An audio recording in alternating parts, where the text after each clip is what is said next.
नमस्कार दोस्तों, स्वागत है आपका हमारे YouTube चैनल विधिलॉजी पर। आज हम लोग दहेज प्रतिशत अधिनियम 1961 के जो मोस्ट इम्पॉर्टेंट क्वेश्चंस हैं उसके बारे में बात करने वाले हैं। तो चलिए शुरू करते हैं। और हाँ, यदि आप हमारे चैनल पर नए हैं तो please like, share and subscribe. Number 1, यह अधिनियम कब प्रवृत्त हुआ?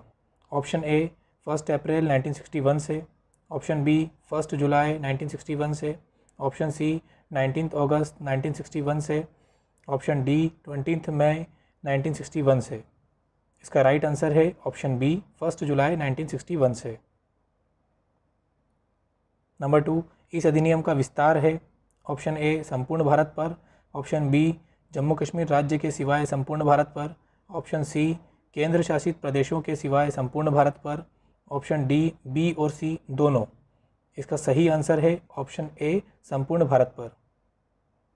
नंबर 3, इस अधिनियम का उद्देश्य है ए दहेज का लेना प्रतिषिद्ध करने के लिए, बी दहेज का देना प्रतिषिद्ध करने के लिए, सी दहेज का देना या लेना प्रतिषिद्ध करने के लिए, डी दहेज देने या लेने वालों को दंडित करने के लिए। इसका जो राइट आंसर है वह ऑप्शन सी दहेज का देना या लेना प्रतिषिद्ध करने के लिए। नंबर 4, दहेज में सम्मिलित है ऐसी संपत्ति या मूल्यवान प्रतिभूति जो ऑप्शन ए विवाह के समय दी गई हो, बी विवाह के पूर्व दी गई हो, सी विवाह के पश्चात दी गई हो, डी उपरोक्त में से कोई भी। इसका राइट आंसर है ऑप्शन डी उपरोक्त में से कोई भी।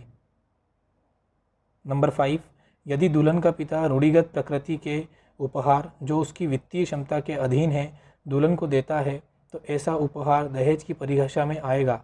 यह कथन है ऑप्शन ए सत्य, बी असत्य, सी कह नहीं सकते या डी इनमें से कोई नहीं। इसका जो राइट आंसर है वह है ऑप्शन बी असत्य। नंबर 6, इस अधिनियम में दहेज शब्द के अंतर्गत सम्मिलित है ए मुस्लिम पति द्वारा अपनी पति को दिया गया मेहर, बी वर के भाई के साथ वधू की बहन के विवाह का वादा, सी नाना नानी द्वारा अपने नाती के जन्म पर दिए गए उपहार, या डी इनमें से कोई नहीं। इसका राइट आंसर है इनमें से कोई नहीं। नंबर 7, इस अधिनियम के अंतर्गत कौन सा दहेज नहीं माना जाता है? ए मूल्यवान प्रतिभूति एक पक्ष द्वारा दूसरे पक्ष को विवाह के समय दिया जाना, बी मूल्यवान प्रतिभूति विवाह के पूर्व एक पक्ष द्वारा दूसरे पक्ष को दिया जाना, ऑप्शन सी मूल्यवान प्रतिभूति विवाह के पश्चात दिया जाना, डी मूल्यवान प्रतिभूति एक पक्ष द्वारा दूसरे पक्ष को बच्चे के जन्म पर दिया जाना। इसका जो राइट आंसर है वह है ऑप्शन डी। नंबर 8, इनमें से कौन सा इस अधिनियम के अंतर्गत अपराध नहीं है? ए दहेज लेना, बी दहेज देना, सी दहेज की मांग करना, डी मेहर तय करना। इसका जो राइट आंसर है वह है ऑप्शन डी मेहर तय करना। नंबर 9, दहेज लेना और देना इस अधिनियम की किस धारा में दंडनीय है? ऑप्शन ए धारा 3, बी धारा 4, सी 3 और 4, डी धारा 6। इसका जो राइट आंसर है वह है ए धारा 3 के अंतर्गत। नंबर 10, दहेज लेने या देने अथवा इसका दुष्प्रेरण करने वाले के लिए कितना दंड विहित किया गया है? ए कारावास जो 5 वर्ष से कम का नहीं होगा और 15,000 रुपये, या दहेज के मूल्य की रकम तक का जुर्माना जो भी अधिक हो, बी कारावास जो 3 वर्ष से कम का नहीं होगा और 10,000 रुपये, या दहेज की मूल्य की रकम तक का जुर्माना जो भी अधिक हो, सी कारावास जो 2 वर्ष से कम का नहीं होगा और 15,000 रुपये, या दहेज की मूल्य की रकम तक का जुर्माना जो भी अधिक हो, या डी इनमें से कोई नहीं। इसका जो राइट आंसर है वह है ऑप्शन ए कारावास जो 5 वर्ष से कम का नहीं होगा और 15,000 रुपये या दहेज के मूल्य की रकम तक का जुर्माना जो भी अधिक हो। नंबर 11, विवाह के समय प्राप्त उपहारों की सूची बनाने के उपबंध की प्रकृति है। नंबर ए वर वधू के लिए आज्ञापक, बी वर वधू का विवेकाधिकार, सी वर के पिता के लिए आज्ञापक, डी इनमें से कोई नहीं। इसका जो राइट आंसर है वह है ऑप्शन ए वर वधू के लिए आज्ञापक। नंबर 12, यदि वर के मामा ने वधू के चाचा से दहेज की मांग की हो तो यह इस अधिनियम की किस धारा के अंतर्गत होगा? ए धारा 3, बी धारा 4, सी धारा 3 और 4, या डी इनमें से कोई नहीं। इसका राइट आंसर है ऑप्शन बी धारा 4। नंबर 13, वाय वधू के माता पिता से अप्रत्यक्ष रूप से यानी कि इनडायरेक्ट रूप से दहेज की मांग करता है, यह किस धारा में वह दंडनीय होगा? ऑप्शन ए धारा 3, बी धारा 4, सी धारा 5, डी धारा 6। इसका राइट आंसर है ऑप्शन बी, धारा 4 के अंतर्गत वह दंडनीय होगा। नंबर 14, वाय अपनी पुत्री के विवाह के उपलक्ष्य में अपनी संपत्ति में से एक अंश देने का प्रस्ताव एक समाचार पत्र के माध्यम से एक विज्ञापन करता है, वह दंडनीय होगा। ए 4A की उपधारा ए में, या बी 4A की उपधारा बी में, या सी धारा 5 में, या डी धारा 6 में। इसका जो राइट आंसर है वह है ऑप्शन ए, 4A की उपधारा ए में। नंबर 15, एक उद्योगपति ने एक विज्ञापन छपवाया कि जो कोई भी उसकी अंधी पुत्री से विवाह करेगा उसकी संपत्ति का आधा भाग उसे दिया जाएगा। क्या उसने कोई अपराध किया है? ए कोई अपराध नहीं किया, बी यह केवल एक प्रस्ताव को आमंत्रण है, सी यह उसकी विवशता है, डी इस अधिनियम की धारा 4A के अंतर्गत उसने अपराध किया है। इसका राइट आंसर है ऑप्शन डी, इस अधिनियम की धारा 4A के अंतर्गत उसने अपराध किया है। नंबर 16, दहेज देने या लेने के लिए करार होगा। ए अवैध, बी शून्यकरणीय, सी वैध, डी शून्य। यानी इसका जो सही आंसर है वह है ऑप्शन डी शून्य यानी कि वाइड। नंबर 17, जहाँ कोई दहेज ऐसी स्त्री से भिन्न जिसके विवाह के संबंध में वह दिया गया है किसी व्यक्ति द्वारा प्राप्त किया जाता है, वहाँ वह व्यक्ति उस दहेज को अंतरित करेगा। ऑप्शन ए स्त्री को, बी पुलिस को, सी उसके माता पिता को, या डी दहेज प्रतिषेध अधिकारी को। इसका जो राइट आंसर है वह है ऑप्शन ए उस स्त्री को।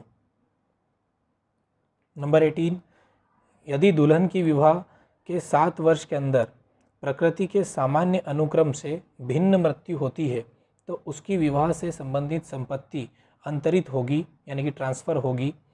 ऑप्शन ए उसकी संतान को, बी संतान न होने पर उसके जो माता पिता हैं उनको यानी कि पालक को, सी उसके पति को, या डी संतान और संतान न होने पर उसके पालक। दोनों सही हैं, तो इसका जो राइट आंसर है वह है ऑप्शन डी, संतान और संतान न होने पर उसके पालक को। नंबर 19, इस अधिनियम की धारा 6 के अनुसार यदि कोई दहेज ऐसी स्त्री से भिन्न जिसके विवाह के संबंध में वह दिया जाता है किसी व्यक्ति द्वारा प्राप्त किया जाता है तो वह व्यक्ति उस दहेज को, यदि वह दहेज विवाह पूर्व प्राप्त किया गया था तो उस स्त्री को अंतरित कर देगा। ऑप्शन ए विवाह की तारीख के पश्चात 1 सप्ताह के भीतर, बी विवाह की तारीख के पश्चात 1 माह के भीतर, सी विवाह की तारीख के पश्चात 2 माह के भीतर, या ऑप्शन डी विवाह की तारीख के पश्चात 3 माह के भीतर। इसका जो राइट आंसर है वह है ऑप्शन डी, विवाह की तारीख के पश्चात 3 माह के भीतर। नंबर 20, न्यायालय इस अधिनियम के अंतर्गत किए गए अपराध का संज्ञान ले सकेगा। ए पुलिस रिपोर्ट पर, बी परिवाद पर, सी पुलिस रिपोर्ट एवं परिवाद पर, या डी इनमें से कोई नहीं। इसका जो राइट आंसर है वह है ऑप्शन सी, पुलिस रिपोर्ट एवं परिवाद पर।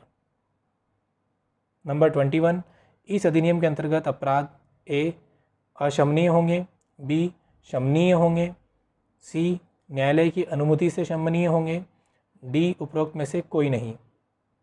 इसका जो राइट आंसर है वह है ऑप्शन ए अशमनीय होंगे यानी कि नॉन कंपाउंडेबल। नंबर 22, इस अधिनियम के अंतर्गत प्रत्येक अपराध ए अजमानती और अशमनीय होगा, बी जमानती और शमनीय होगा, ऑप्शन सी अजमानती और शमनीय होगा, या ऑप्शन डी जमानती और अशमनीय होगा। इसका जो राइट आंसर है वह है ऑप्शन ए अजमानती और अशमनीय यानी कि non bailable and non compoundable होगा। नंबर 23, इस अधिनियम की धारा 3 के संबंध में विचारण के समय प्रमाण का भार यानी कि सबूत का भार किस पर होगा। ऑप्शन ए जिस व्यक्ति के विरुद्ध अभियोजन हो, ऑप्शन बी परिवादी पर, ऑप्शन सी पत्नी पर, या ऑप्शन डी शासन पर। तो इसका जो राइट आंसर है वह है ऑप्शन ए जिस व्यक्ति के विरुद्ध अभियोजन हो। नंबर 24, किस धारा के अंतर्गत दहेज प्रतिषेध अधिकारी की नियुक्ति होती है। ऑप्शन ए धारा 8, बी धारा 8A, ऑप्शन सी धारा 8B, या ऑप्शन डी धारा 9। इसका जो राइट आंसर है वह है ऑप्शन सी, धारा 8 बी। नंबर 25, दहेज प्रतिशत अधिकारी की नियुक्ति की जाती है। ऑप्शन ए सत्र न्यायाधीश द्वारा, बी जिला कलेक्टर द्वारा, सी केंद्र सरकार द्वारा या डी राज्य सरकार द्वारा। इसका जो राइट आंसर है वह है ऑप्शन डी, राज्य सरकार द्वारा। नंबर 26, इस अधिनियम के अंतर्गत नियम बनाने की शक्ति किसे प्रदान की गई है। ऑप्शन ए केंद्र सरकार को, बी राज्य सरकार को, सी उच्च न्यायालय को या डी ए और बी दोनों को। इसका जो राइट आंसर है वह है ऑप्शन डी, ए और बी दोनों को, यानी कि केंद्र सरकार और राज्य सरकार दोनों इसके अंतर्गत नियम बना सकती है। तो यह थे दोस्तों इस अधिनियम के जो मोस्ट इंपॉर्टेंट क्वेश्चन हैं, वो इसी में से अधिकतर क्वेश्चन एग्जाम्स में पूछे गए हैं। तो आप इनको अच्छे से तैयार करिएगा, और अगर कोई डाउट आता है तो आप हमसे कमेंट करके या मेल करके पूछ सकते हैं। आगे के वीडियोस भी इसी तरह अपलोड होते रहेंगे। और अगर आप हमारे चैनल पर नए हैं तो please like, share and subscribe जरूर कीजिएगा। Thank you.